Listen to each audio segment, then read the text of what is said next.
Welcome to The Explainer. Today, we're going to dive into one of the trickiest parts of being a leader. How do you drive real, meaningful change without completely losing your team along the way? We'll explore a really powerful framework called the Agile Catalyst and figure out how it's done. Do you know that feeling like you're trying to steer a giant ship through a storm and it feels like half your crew is rowing in the opposite direction? If that sounds even a little bit familiar, well, you are not alone. But the good news is, there is a much better way to navigate these waters. And look, here's the reality we all just have to get comfortable with. In today's world, the ground is always shifting under our feet. What that means is that leading change isn't some nice-to-have skill anymore. It's absolutely essential. It's a core requirement for survival. So, here's our game plan. We're going to start by framing the challenge itself. Then we'll introduce this Agile Catalyst mindset. From there, we'll get super practical with a communication playbook, talk about how to handle resistance, and then finally, we'll look at what a successful transformation really looks like. Okay, first up, the unavoidable challenge. This is all about getting why this skill has become so incredibly central to being a leader today. Right, and this requires a pretty big mental shift. You have to stop thinking of change as some project with a neat start and a tidy finish line. Instead, your real job is to build a team that can actually thrive in a state of constant evolution. You become that steady hand on the wheel, guiding everyone through the fog. So, if you're going to be that steady hand, what kind of mindset do you need? Well, that brings us to the main event, the Agile Catalyst. And this isn't about some new process or checklist. It's a whole new way of being as a leader. Let's break down what that actually means. So what is an Agile Catalyst, really? Well, think back to chemistry class. A catalyst doesn't just take part in a reaction. It speeds it up. It makes it happen. That's you. You are the accelerating force for transformation, and you're powered by two crucial ingredients: total clarity on where you're going and deep empathy for the people on that journey with you. Now, check out how these traits build on each other. It all starts with clarity and empathy. When you've got both of those, you start to earn trust. And trust is the currency of leadership. It's what turns reluctant compliance into genuine commitment. It's the difference between people following you because they have to and following you because they want to.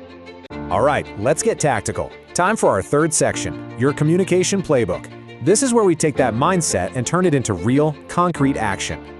Think of this three-step process as your go-to playbook. First, you anticipate. You've got to get ahead of the rumor mill. Think through all the tough questions before anyone even asks them. Step 2, communicate purposefully. This isn't about sending more emails. It's about having a super clear, consistent message that's focused on the why behind the change. And finally, engage. This is not a speech from a stage. It's a conversation. You have to open the floor and let people talk. And you know, when you have that kind of real conversation, it almost always leads right here, to resistance.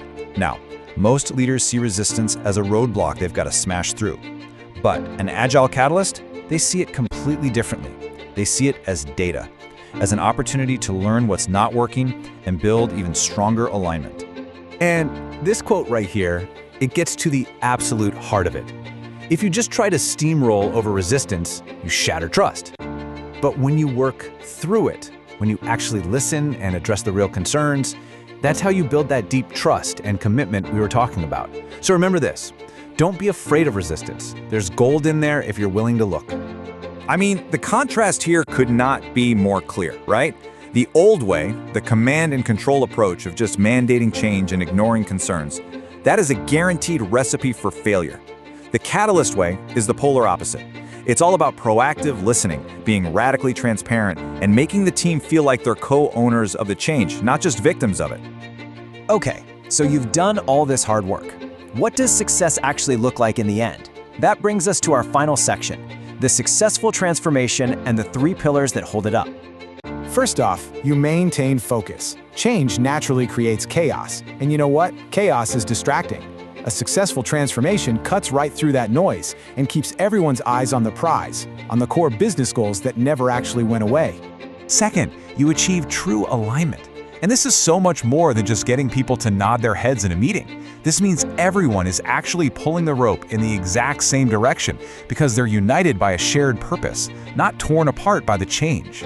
And finally, the third and maybe the most important pillar, you actually boost morale. Just think about how rare that is. Most change initiatives leave teams feeling totally exhausted, maybe even a little cynical. But when it's led by a true catalyst, the whole process is empowering. It leaves the team more energized and more confident than they were before you even started. So let's just quickly recap the core takeaways here. First, become a catalyst. Lead with both clarity and empathy. Second, use your playbook. Anticipate, communicate, and engage. Third, navigate that resistance. Listen, be transparent, and involve your team. And finally, know what you're aiming for. Focus, alignment, and boosted morale. Look, this framework gives you the tools not just to survive change, but to actually lead it, to master it. So the question really isn't if change is coming for you. The only question left is this: what transformation will you catalyze?